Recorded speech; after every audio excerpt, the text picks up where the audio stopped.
1절로 8절.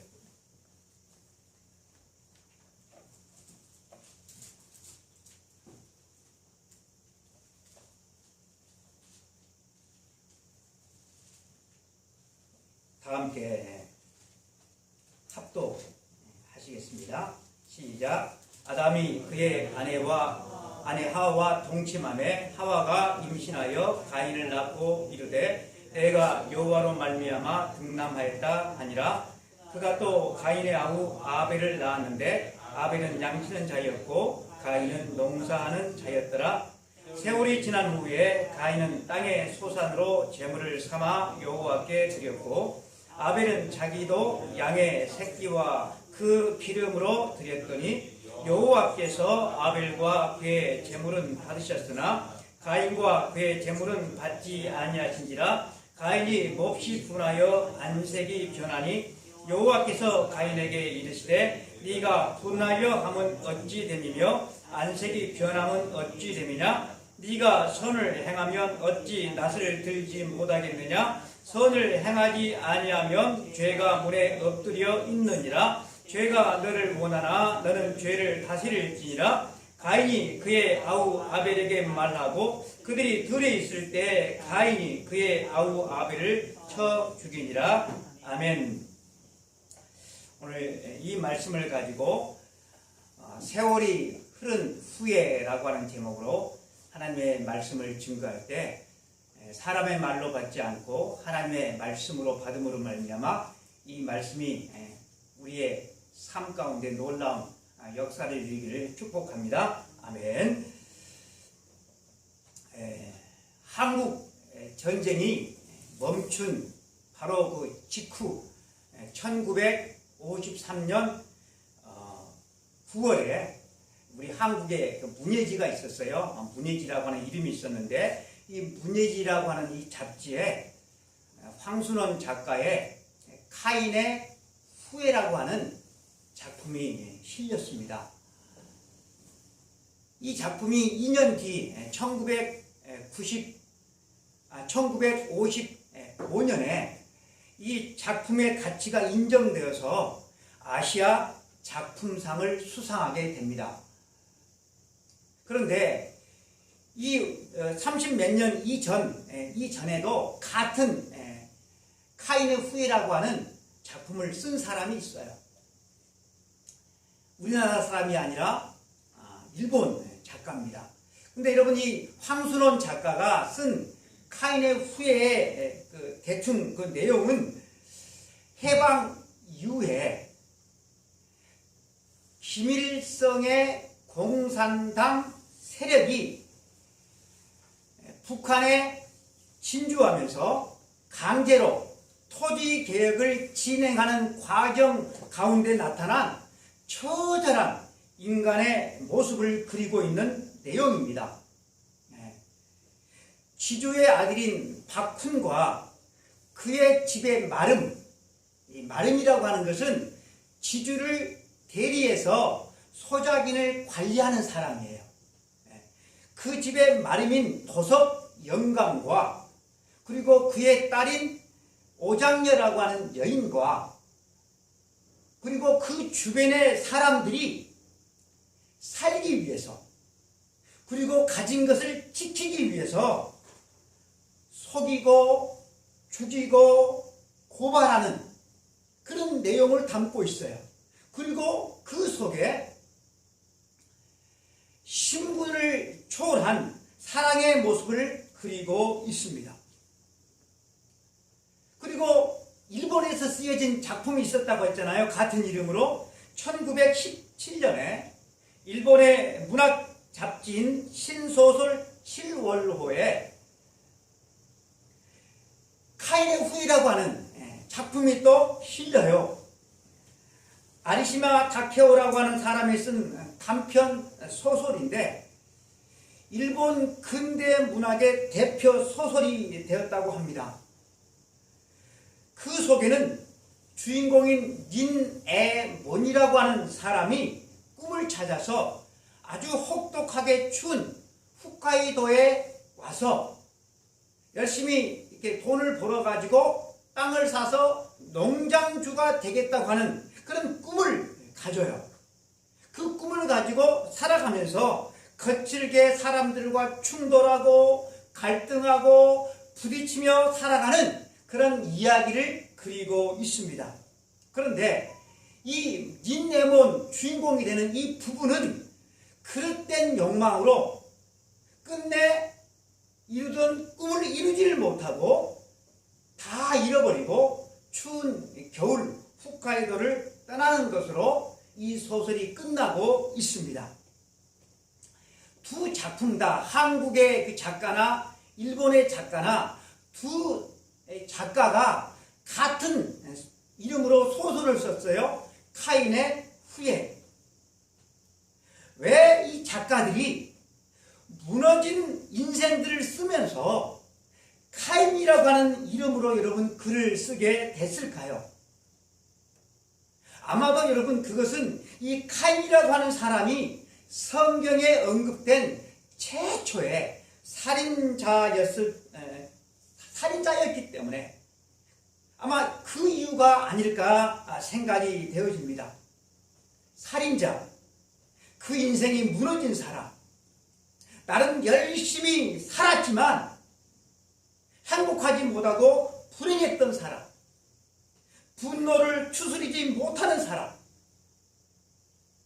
결국 자신도 죽이고 남도 죽이는 그런 사람의 전형이기 때문에 아마 이 사람의 이름을 써가면서 그렇게 소설을 쓰지 않았을까 싶습니다.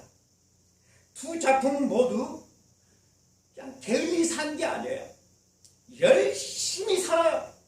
열심히 살지만 아무도 행복하지 못했고 모두가 다 망가지는 가련한 인간의 모습을 여러분 그려내고 있습니다.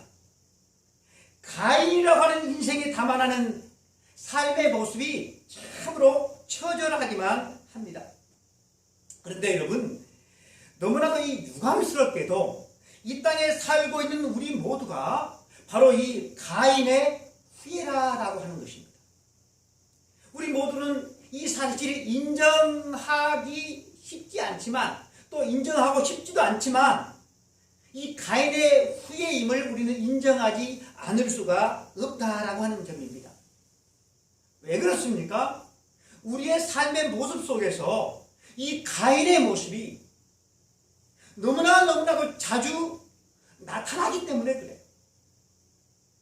아벨의 모습이 나타나는 것이 아니라 이 가인의 모습이 우리의 삶의 모습에 탁 달라붙어 가지고 우리의 삶의 모습을 그대로 대변하고 있기 때문에 그래요. 여러분 이 가인은 처음부터 그렇게 무너진 사람이 아니었습니다. 여러분 그도 하나님의 은총 가운데 태어난 고귀한 생명이었습니다. 그것을 보여주는 말씀이 바로 본문 1절입니다. 아담이 그의 아내 하와와 동침함에 하와가 임신하여 가인을 낳고 이르되 내가 여호와로 말미암아 등남하였다 하니라. 여러분 하와가 아들 가인을 낳았어요. 아들 가인을 낳고서 여러분 하와가 한 말이 무엇입니까? 내가 여호와로 말미암아 등남하였다. 여호와로 말미암아 등남하였다. 가인도 여러분 하나님께서 주신 고귀한 생명이다라고 하는 뜻입니다. 그런데 여러분 이 가인이라고 하는 이 이름, 여러분 이 이름은 카나라고 하는 그런 단어로부터 파생되었습니다. 카나라고 하는 여러분 그 단어는 무슨 뜻이 있는가 하면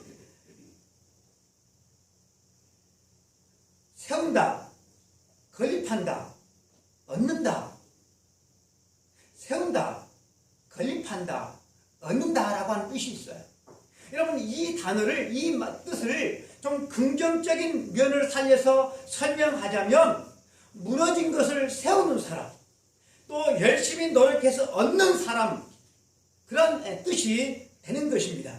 이렇게 가인이 이런 사람이었는데, 그런데 어떻게 무너진 사람의 전형이 되는 그런 사람으로 여러분 우리 앞에 나타나 있는 것일까요?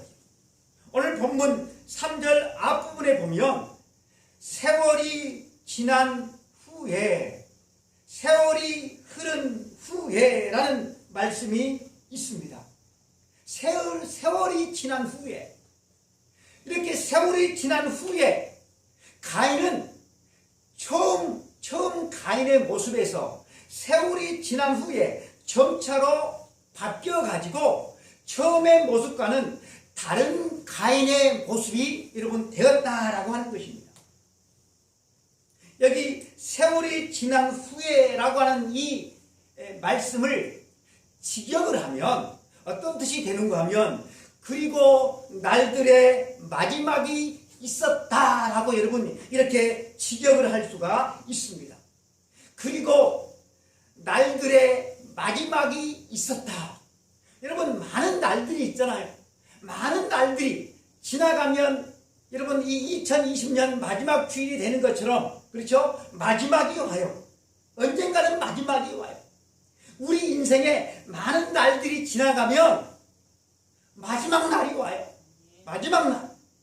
여러분 그 마지막 날이 수십 년 이후일 수도 있고, 내년일 수도 있고, 내일일 수도 여러분 있다라고 하는 사실입니다. 그 수없는 날들이 지나가고 마지막 날이 되었을 때 과연 여러분 우리의 모습은 어떤 모습으로 변하여 여러분 있을까요? 수십 년이 지난 후에 여러분 가인은 어떤 모습으로, 아벨은 어떤 모습으로 여러분 변했을까요?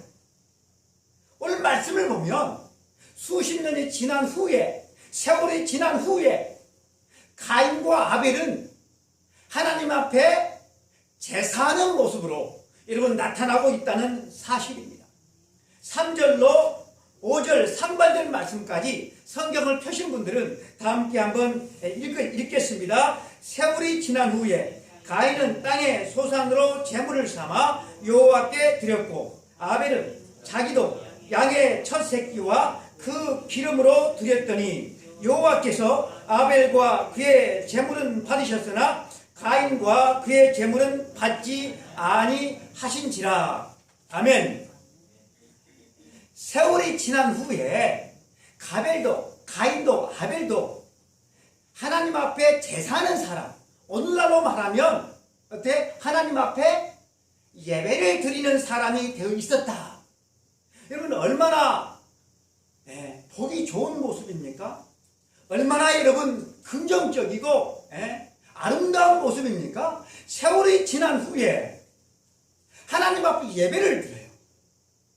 주일학교 때는 나왔는데 세월이 지나면서 중고등학교 성년이 되면서 하나님 앞에 예배자의 모습을 잃어버린 사람들이 많은데, 여러분 이 가인과 아벨은 세월이 지난 후에 여전히 그들은 하나님 앞에 예배드리는 사람이 되었다라고 하는 것입니다.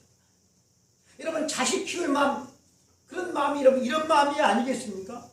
그런데 여러분 문제가 있는데 세월이 지난 후에 가인은 하나님 앞에 예배를 드렸지만, 제사를 드렸지만 하나님께서 거절을 하는 그런 예배를 드렸다라고 하는 것입니다. 하나님께서 아벨의 제사는 받으시고 가인의 제사는 받지 않으셨어요.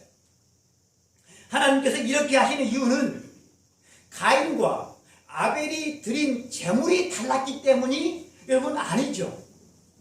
아벨은 양의 첫 새끼로, 가인은 곡식으로, 그래서 제물이 달라서 하나님께서 누구 것은 받고 누구 것은 받지 않으신 것은 아니죠. 분명히 말씀에 가인과 그의 제물은 받지 않으셨고 아벨과 그의 제물은 받으셨다고 말씀을 합니다. 하나님의 마음은 이 제물에 있는 것이 아니라 그 제물을 가져오는 사람에게 있다고 분명히 말씀하고 있는 것입니다. 결국 하나님께서는 이 가인의 제물을 거절한 것이 아니라 가인이라고 하는 예배자를 거절하신 것입니다. 가인은 세월 후에 하나님을 멀리 떠난 것이 아니었어요. 가인은 세월이 지남에도 불구하고 여전히 그는 하나님을 기억하고 하나님 앞에 제사를 드렸어요. 그런데 어떻게 됐다고요? 그 제사를 하나님께서 거절했다라고 하는 것입니다. 가인은 세월이 지난 후에 믿음 없는 사람으로 여러분 변했다라고 하는 것입니다. 멀리 떠나가 하나님을 멀리 떠나가서 예배도 드리지 아니하고 그렇게 하나님을 기억하지 않는 사람이 그러면 그런 사람만이 믿음 없는 사람이 아니라 하나님께서 거절한 그런 예배와 제사를 드리는 사람도 여러분 믿음 없는 사람이다라고 하는 것입니다. 오늘 말씀에 힌트를 주는 말씀이 히브리서 11장 4절입니다. 믿음으로 아벨은 가인보다 더 나은 제사를 하나님께 드림으로 의로운 자라 하시는 증거를 얻었으니 하나님이 그 예물에 대하여 증거하심이라. 아벨의 제사가 하나님께 용납된 그 이유가 아벨이 하나님 앞에 제사를 드릴 때 믿음으로 제사를 드렸기 때문이다 라고 말씀을 합니다. 하나님께서는 아벨의 그 믿음을 보시고 아벨의 제사를 받으신 것입니다. 여러분 그렇다고 한다면 이것을 가인에게 적용을 해볼 때 왜 가인은 하나님께서 거절당할 수밖에 없었는가? 왜 가인은 하나님께서 거절하시는가? 그 이유가 뭐예요? 가인은 믿음으로 제사를 드리지 않았기 때문이죠. 믿음 없이 제사를 드렸기 때문이죠. 그리고 그 결과로서 여러분 이 가인은 분노 조절에 실패하는 사람으로 우리에게 나타나고 있다는 것입니다. 가인은 자기의 제사가 거절되니까 몹시 분노하면서 안색이 변했다라고 하는 것입니다. 다시 5절 말씀을 보면 가인과 그의 제물을 받지 아니하시니라 가인이 몹시 분하여 안색이 변하니. 사랑하는 성도 여러분, 우리는 다 감정을 가지고 살아가는 감정의 동물이죠. 우리 인간은 감정의 동물이요. 여러분 우리가 목표한 것을 이루지를 못하면 그래도 하하 웃을 수 있나요? 시험 성적이 안 나오고 시험에 막 떨어지고 그래도 여러분 하하 여러분 웃을 수 있나요? 아니에요. 목표한 것을 이루지를 못하면 우리는 섭섭해합니다.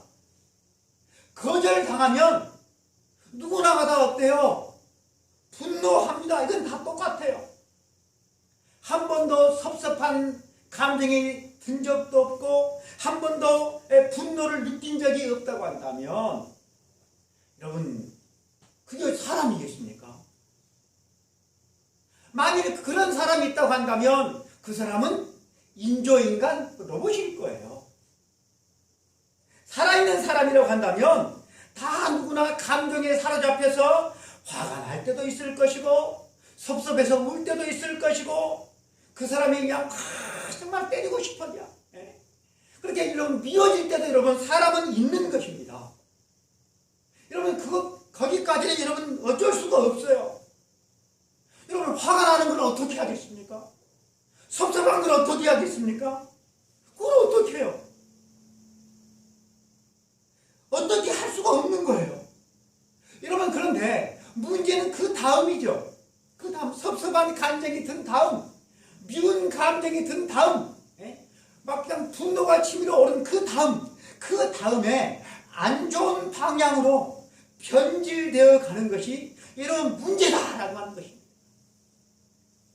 그런데 여러분 거기까지도 괜찮아요.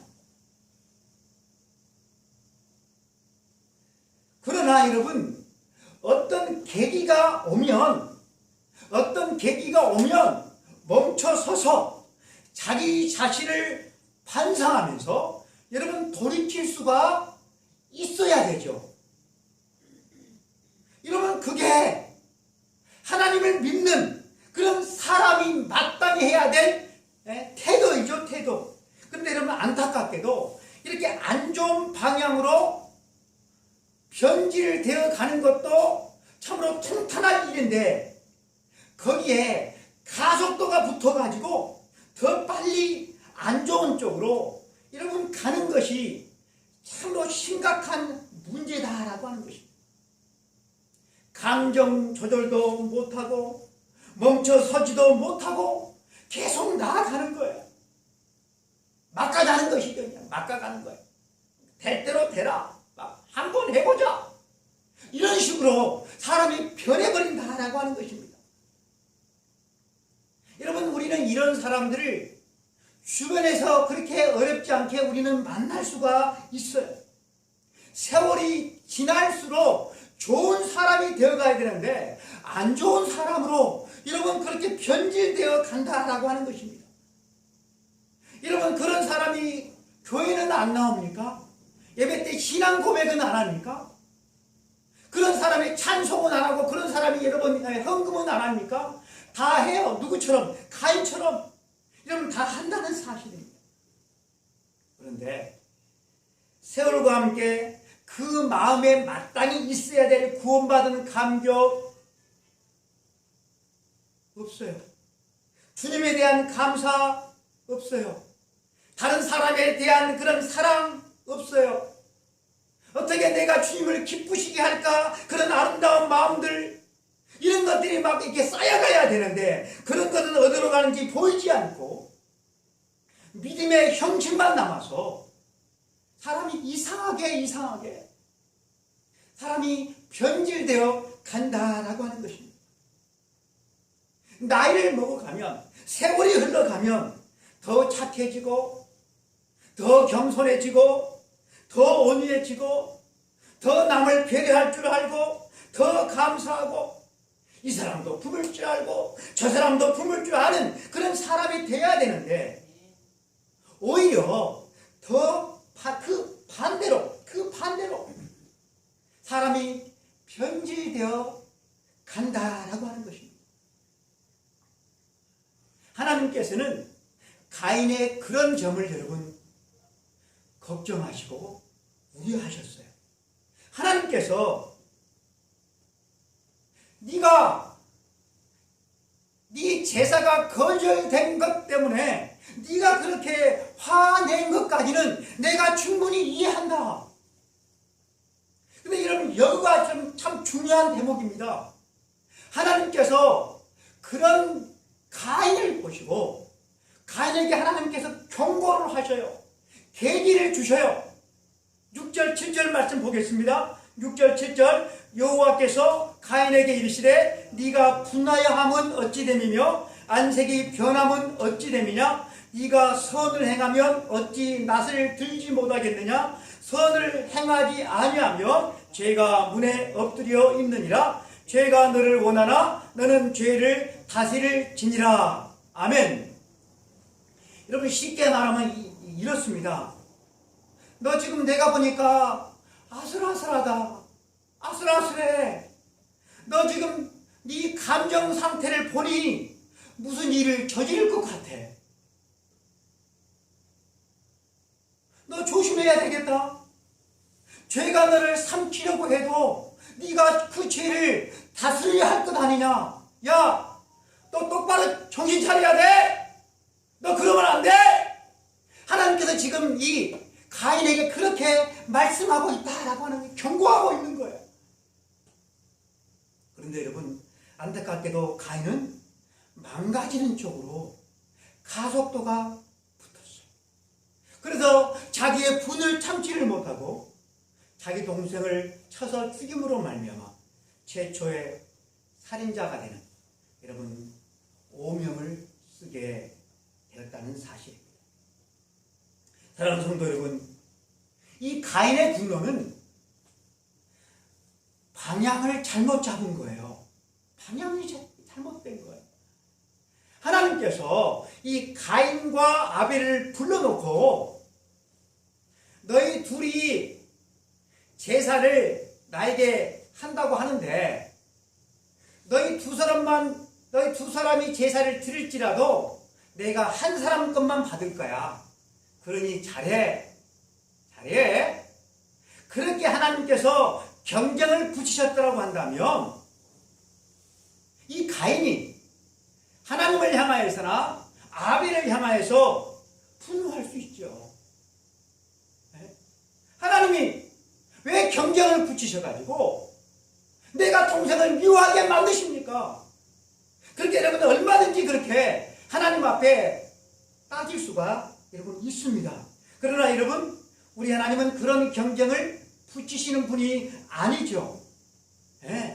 우리 하나님은 얼마든지 가인의 제사도 받으실 수 있고 아벨의 제사를 다 받으실 수가 있어요. 그런데 하나님께서 이 가인의 제사를 왜 거절하십니까? 아벨과의 경쟁에서 이 가인이 여러분 뒤쳐서서 그렇습니까? 아니죠. 아니에요. 가인은 믿음의 준비가 없었어요. 그리고 여러 가지도 여러분 부족했어요. 그러면 여러분 분노를 품는다고 하면 여러분 그 분노의 방향이 어느 쪽을 향하여서 여러분 그 분노를 품어야만 하겠습니까? 그 방향이 여러분 자신에게 품고 자신을 향하여서 여러분 분노했다고 한다면 여러분 얼마나 좋았을까요? 믿음 없는 자기 자신을 탓하고 또 자기 자신에게 화를 냈다고 한다면 여러분 끔찍한 비극은 일어나지도 않았을 것입니다. 그러나 여러분 이 가인은 누구를 향하여? 하나님을 향하여. 누구를 향하여? 동생 가인을 향하여, 아벨을 향하여 여러분 분노했다는 사실입니다.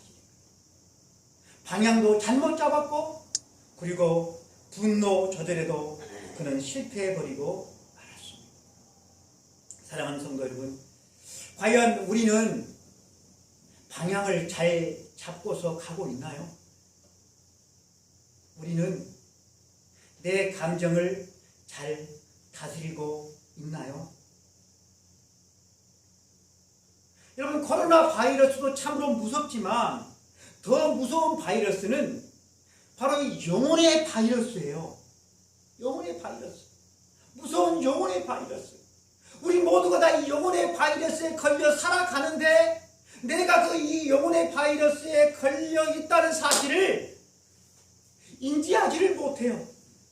우리들은 살아가면서 이런저런 이유 때문에 분노하면서 우리는 살아갑니다.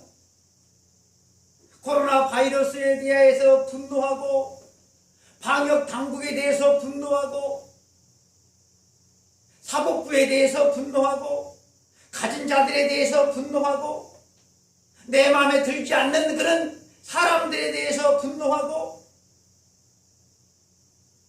이렇게 우리는 분노하면서 우리가 살아가요. 나는 더 많이 가지기를 원하고 더 많이 그저 벌기를 원하면서 다른 사람들은 안 주려고 하고 깎으려고 하고 우리의 모습이 여러분 예수님을 믿는 그런 사람의 모습이 나타나야 되는데 예수님의 모습을 우리의 모습 속에서 참으로 찾아보기 힘들다라고 하는 것입니다. 다 가인이 되어가는 것 같아요. 자기 자신을 돌아보고 좀 반성할 줄 알아야 되는데 자기 자신을 돌아보지 않고 세상을 향하여서 남을 향하여서 가진 자들을 향하여서 원망하고 불평하면서 우리는 살아갑니다. 여러분 이렇게 여러분 나 자신을 돌아보지 않고 살아가는 사람이 절대로 할 수 없는 것이 하나가 있어요. 그것이 뭘까요? 자기 자신을 돌아보지 않는 사람, 자기 자신을 돌아보지 않는 사람이 절대로 할 수 없는 것, 그것이 뭘까요? 절대로 여러분 그 사람은 회개할 수가 없어요. 자기 자신을 돌아볼 줄 모르는 사람이 어떻게 여러분 회개가 가능하겠습니까? 우리는 예배 때마다 참회의 기도를 드리는 시간을 갖습니다. 여러분들 참회의 기도 시간에 막 참회의 기도가 나오십니까? 세월이 지나가고 있습니다. 또 한 해가 저물어 가고 우리는 어쩔 수 없이 한 살을 더 먹게 됩니다. 목사가 되어서 세월이 지나가고 있습니다. 집사가 되어서 세월이 지나가고 있습니다. 성도가 되어서 세월이 지나가고 있습니다. 부모가 되어서 세월이 지나가고 있습니다. 이렇게 지나가는 세월 속에서 여러분, 우리는 어떤 모습이 되어 있습니까? 예수님을 믿는 가정이, 예수님을 믿는 사람들이 모인 교회가 천국이 되어져 가야 되는데 과연 그런가? 좀 더 겸손하고 남을 나보다 더 낮게 여기고 남을 더 배려해주고 더 섬겨주고 이렇게 해야 되는데 왜 싸움닭처럼 사람들과 우리는 충돌하면서 살아가는 것일까요? 목사인 저부터 예수님을 닮은 모습을 보여줘야 되는데 예수님을 믿는 것은 이런 것이 아닌데 기독교는 이런 것이 아닌데 이런 생각을 해볼 때마다 얼마나 제 마음에 자괴감이 드는지 모르겠습니다. 세월이 지나가면서 하나님의 선하시고 기뻐하시고 온전하신 뜻대로 우리가 그렇게 성장해 나가야 되는데 그것이 바른 신앙의 모습일 텐데 과연 우리가 그렇게 되어가고 있는가? 전에는 다른 사람을 탓했다고 한다면 이제는 나를 탓하는 사람으로 되어져 있는가? 예를 들어서 교회가 부흥하지 않고 있는데 목사는 제가 너무나도 부족해서 나를 탓해야 되고 여러분 성도들은 제가 열심히 전도하지 못해서 제가 더 기도하지 못해서 그렇게 나 자신을 탓해야 돼요. 가정에서는 어떻게 해요?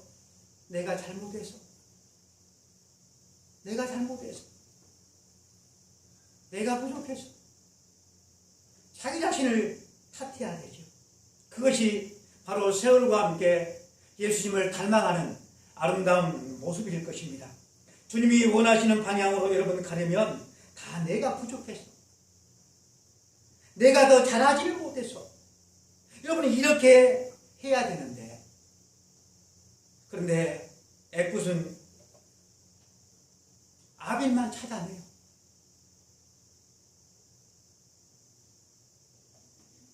그러니 여러분 회개를 할 수가 없는 것이죠. 믿음 없는 나, 사랑 없는 나, 열정 없는 나, 여러분 그런 나를 찾아내서 하나님 앞에 우리가 회개해야 되지 않겠습니까? 우리는 여러분 살아계신 하나님을 믿는 사람입니다. 선악을 심판하시는 하나님을 믿는 사람입니다. 우리는 예수 그리스도를 믿는 사람입니다. 여러분 우리는 천국과 지옥을 믿는 여러분 기독교인 예수님의 제자가 아닙니까? 여러분 누가 보든지 안 보든지 저 사람을 보고서 예수님이 보여야 되는데 그런데 여러분 나를 보고서 저 사람을 보면 도대체 예수님이 보이지를 않아. 저 사람을 보면 하나님이 안 계시는 것 같아.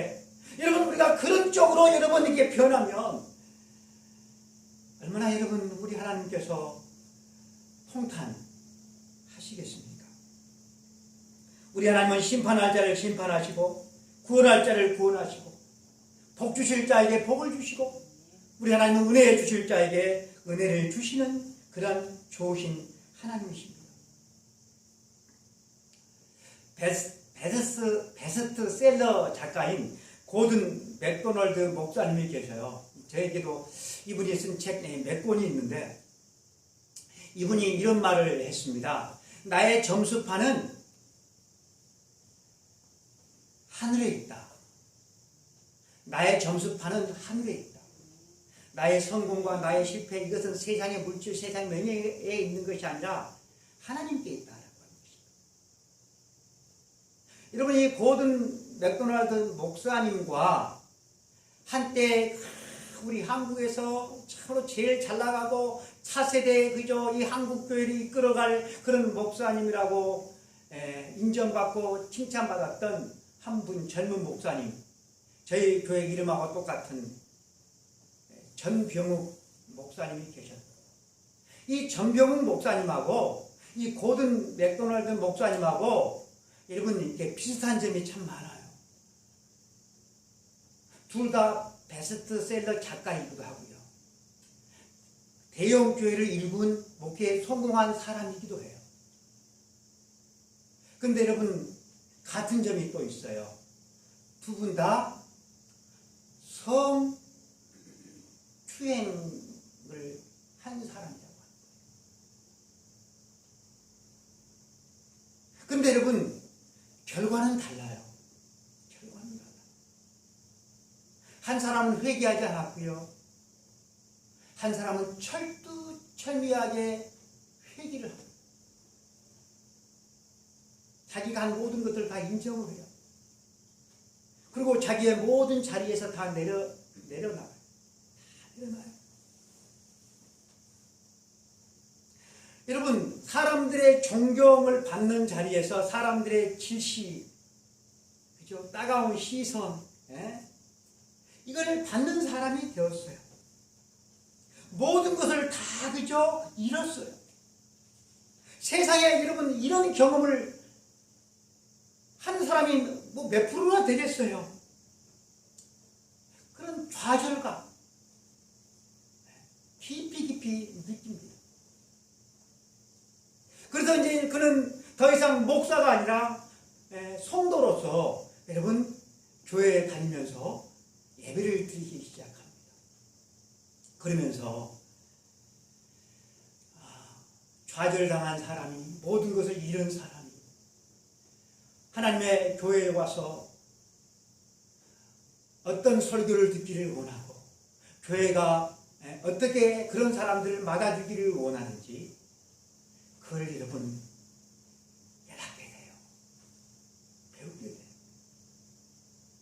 자기처럼 그런 못된 죄를 저지른 사람을 교회가 어떻게 해야 되는지 여러분 그것을 여러분 알게 돼요. 그래서 여러분 전화위복이 돼요. 철미하게 나가지고 사람을 어떻게 대해야 되는지를 알게 돼요. 분명한 여러분 계기가 있었던 거죠.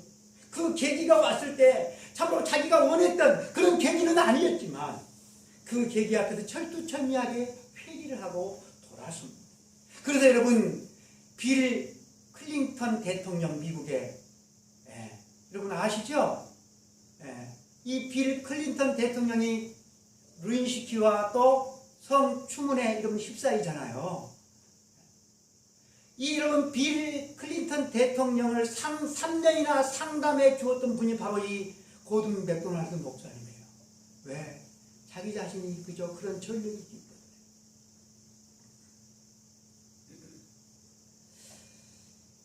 두 주 전인가요? 제가 어머니 집에 갔다가 어머니와 다퉜어요. 어머님이 저에게 주목사는 설교 시간에 헌금 설교를 자주 한다는 거예요. 제가 헌금 설교를 자주 했는지 안 했는지는 말한 저는 기억이 없잖아요. 근데 그 말씀을 듣는 성도인 저희 어머님은 그 설교가 잊혀지지 아니하고 계속 그런 설교들을 계속해서 마음에 남았는가 봐요. 다른 설교는 다 잊혀지는데 그런 설교는 잊혀지지가 않는 거예요. 제가 이런 설교를 했다고 해서 성도들이 말씀의 은혜를 받고서 헌금을 더하는 것도 아닌데 시험만 드는 것 같았어요. 그런데 여러분 성경을 보면 재물에 대한 얘기가 얼마나 많이 나오는지는 몰라요. 신약 성경에도 헌금에 대한 설교가 여러분 말씀이 얼마나 많이 나오는지는 몰라요. 쉬울까요? 물질이 있는 곳에 뭐가 있기 때문에? 마음이 있기 때문이죠. 제가 얼마 전에 설교 이 단상에서 몽골 의료 선교사로 간 그 박관태 의사 부부에 대한 이야기를 여러분들과 함께 나누었습니다. 우리 한국에서 참으로 잘 나가는 의학 박사, 고려대학교 의대 교수, 아내도 같은 대학을 나온 산부인과 의사. 여러분, 이런 의사 부부가 선교사로 가는 것이 쉬울까요? 아니면 매달 1,000만 원씩이나 선교비를 내는 것이 더 쉬울까요? 여러분들은 어떻게 생각하세요? 부모 집사님 어떻게 생각해요? 뭐가 더 쉬울 것 같아요? 1,000만 원 내는 것이 더 쉬워요.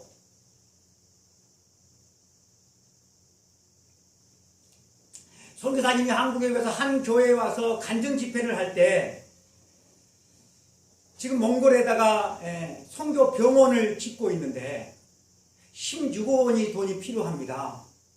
여러분들이 커피 한 잔 먹은 셈 치고 밥 한 끼 사서 먹은 셈 치고 헌금해 주십시오 라고 간곡하게 부탁하는 제가 말을 들었습니다. 만일 여러분 이 선교사 이 부부가 몽골로 선교사로 나가지 아니하고 국내에서 의사를 하면서 또한 대학교 의대 교수를 하고 이 부부가 그렇게 활동했다고 한다면 이 선교사 이 부부 이 한 사람 이 가정에서 16억 원을 기부할 수도 있었을 거예요. 여러분 16억 원을 기부하기가 쉬운 일은 아니죠. 요즘에 뭐 억 하니까 별거 아닌 것 같은데요. 저희 교회 지금 이렇게 교회를 지어가지고 아직까지도 빚이 많이 있잖아요.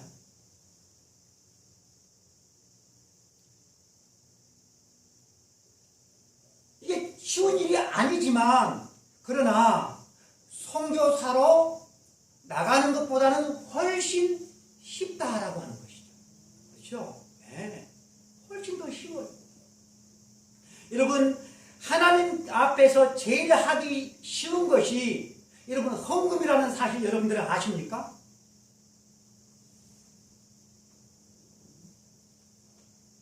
제일 하기 쉬운 것이 여러분 헌금이에요. 우리 김근모 집사님이 계속해서 우리 교회 차량 봉사를 지금 잘하고 계시는데 우리 김근모 집사님이 차량 봉사를 잘 하시다가 주일날 출근하면 차량 봉사 못하게 되잖아요. 그렇죠? 근데 차량 봉사는 못해도 뭐는 할 수 있어요? 헌금은 할 수 있어요. 우리 성도들이 막 열심히 막 기도는 안 해도 헌금은 하고 열심히 막 전도는 안 해도 다 헌금은 지금 하고 있잖아요. 그런데 여러분 이렇게 하나님 앞에 드리는 이 헌금에 뭐가 없는 거예요? 가인처럼 믿음이 없는 거예요. 믿음이 없는 거예요.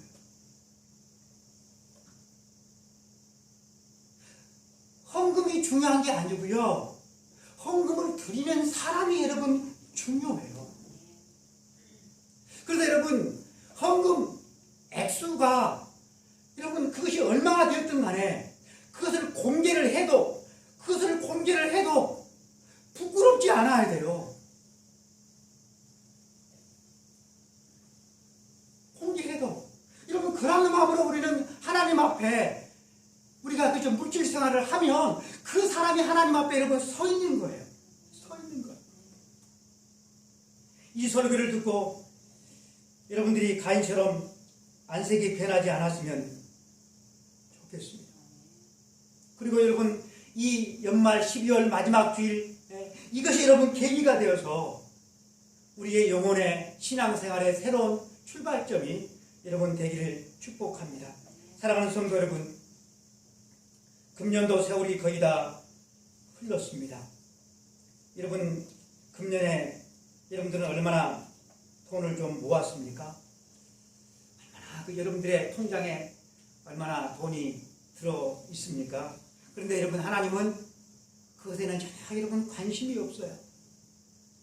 내가 얼마나 돈을 벌든지, 돈을 벌어가지고 집안에다가 값비싼 그런 어떤 살림살이를 내가 얼마나 놓았는지 하나님은 전혀 관심이 없어요. 내가 열심히 돈을 벌고, 그래서 또 집안에도 막 꾸미고 막 그렇게 해놨는데, 여러분 서글픈 사실은 그렇게 다한 내가 시간이 흘러가면서 세상에서 살 날이 점점점 짧아지고 기력도 여러분 희미해져 간다는 사실입니다. 내가 이 세상에 올 때 빈손으로 온 것처럼 빈손으로 떠날 날이 가까워 온다는 것입니다. 그래서 이 사실 때문에 여러분 솔로몬 왕은 헛되고 헛되다라고 여러분 탄식한 것이 아니겠습니까? 천국에다가 보화를 쌓아두는 사람은 세월이 흘러도 기뻐요. 그 사람이 참 여러분 행복한 사람입니다.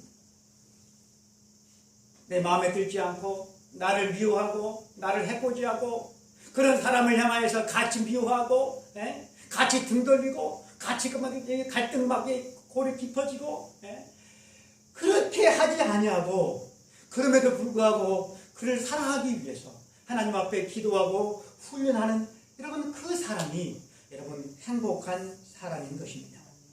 여러분 세월은 붙들지 않아도 흘러갑니다. 여러분 세월은 내가 노력하지 않아도, 내가 애쓰지 않아도 여러분 가게 되어져 있습니다. 아벨의 모습으로 가든 가인의 모습으로 가든 어떤 모습으로든 여러분 가게 되어져 있습니다. 그 흘러가는 세월의 모습 속에서 여러분 과연 우리가 어떻게 살아야 될 것인가? 금년처럼 내가 내년도